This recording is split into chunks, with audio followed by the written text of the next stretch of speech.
So Lulu has an ear infection which put her off balance. She's lost balance on this side. So whenever I have to feed her or medicate her, I have to hold her up. She's doing a little better. She got diagnosed on Saturday. But you'll see in a second that she'll just spin. Lulu? So she'll just sit like this because her balance is completely off, and she keeps on folding herself up like that. And she's doing better, bizarrely enough, but it is still a long way to go. And I think she's got, I know, baby girl, I know. I think she can't see from this eye, or very little.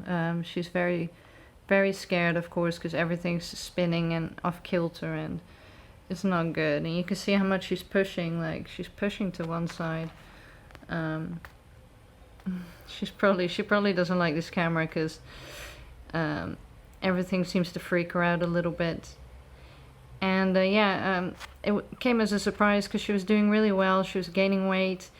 I was super happy with her health-wise, and suddenly the next day she was spinning circles, and I took her to the vet immediately that day. And yeah, she's got a severe inner ear infection on the left side, which has burst her eardrum. So the infection is basically inside her head, and I think it's pressing against her eye. That might be the reason why she can't see there, but there was also the suggestion that there might be a mass inside of her head causing this problem in the first place. So we'll have to see how that goes. But she has improved since Saturday, so that gives me hope that the antibiotics are working, and I know, and that she will eventually recover. But as you can see, she's not a happy bunny, not a happy piggy. She sits like this a lot. She's been very clingy to me. She used to be a very antisocial pig, and now, of course, now she's in dire straits, she suddenly realizes that I'm not such a bad person. It always goes like that. But the thing is that if she doesn't neurologically make a lot of improvements, I don't know if it's fair for her to live like this. Because she can walk and she can drink and, you know, she can do stuff, but like just now I've given her a medication and I found her all folded up asleep, and it's sad, you know. And I don't know whether she would have a good life if she was like that the entire time. So I'm hoping, baby girl, I'm hoping that she'll improve enough, I know, to have a good life. But I think she'll definitely, I don't know what's freaking her out. I think it is the phone, because anything weird at the moment, anything out of the ordinary, freaks her out immensely. And of course it doesn't help that she's still on her own, because I was going to castrate Bao, and now I can't, because I can't afford to, so I have to wait for him. She has to get better first. She probably needs a CT scan at some point to see if she has brain damage, or if there's a mass. If this eye gets really bad, there might be an inoculation, which is removal of the eye. We'll have to see how it goes. At the moment I'm just hoping that it's just an infection that's really bad.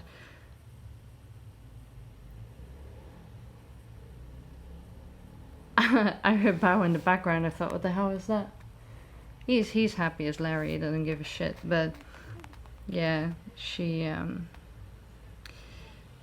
not doing too great. Oh, you baby girl. And let me just hold you like this. Let me just hold you like this. Is this better? Not that much better. No, thank you. You can see that she's really a little bit stressed and not too happy. Probably wondering why my face has turned into a phone. It's okay, baby girl. It's okay. I need to document this. It might help someone. I also did a culture just in case, someone finds I find it useful for when their guinea pig suffers something. I've done that before in the past where I had a pig with what I thought was heart problems. In the end, it wasn't so, but we did what was it that we did? Oh, a cardiogram, like a really complex one. I can't remember what the name of it is, but apparently they didn't have a lot of information of guinea pigs for that. So yeah, at least that helped someone along the way, and I hope these cultures will do the same. And at least we'll know what bacteria it's causing, is causing the infection, and then if we have to switch antibiotics, we can switch antibiotics. But yeah, at the moment she let me just put you elsewhere. Should I put you on the... Yeah, go on. Let me put you here. Oh. Is this better for you? Is this better? Ooh, is that better?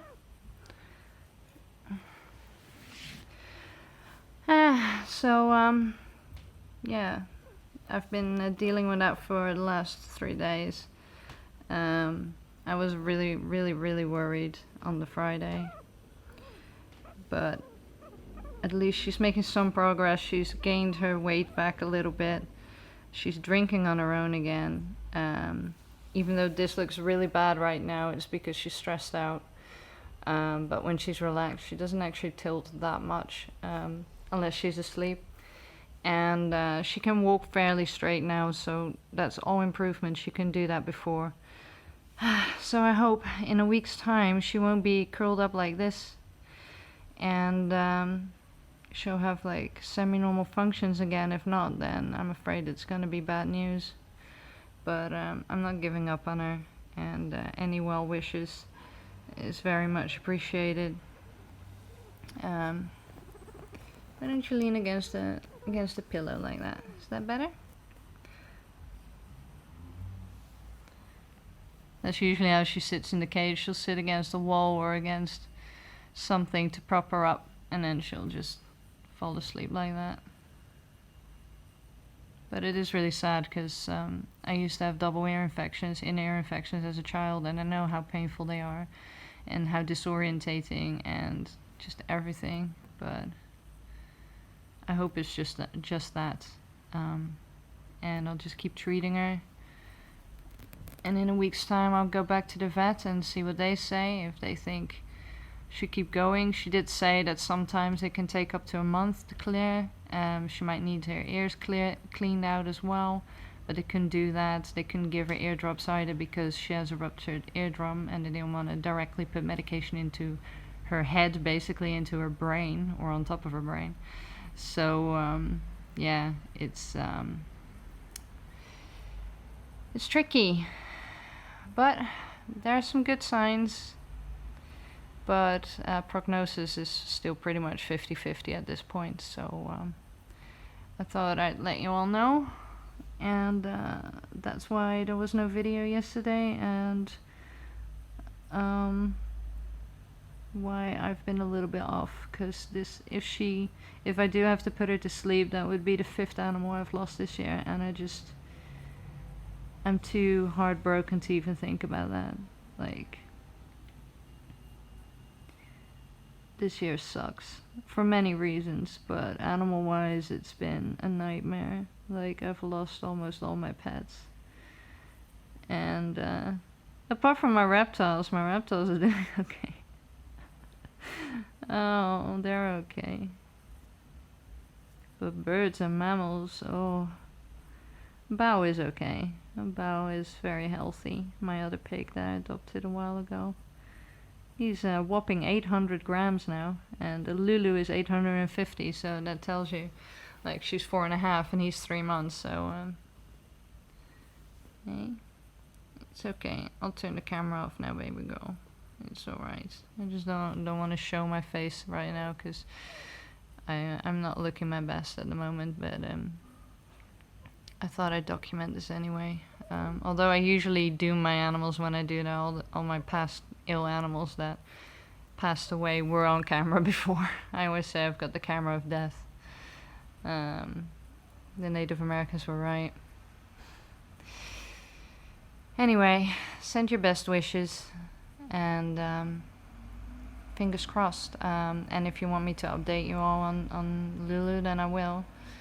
I'll let you know how she goes by the end of the week. Alright, thank you so much for listening and caring. Much love to you all. Bye-bye.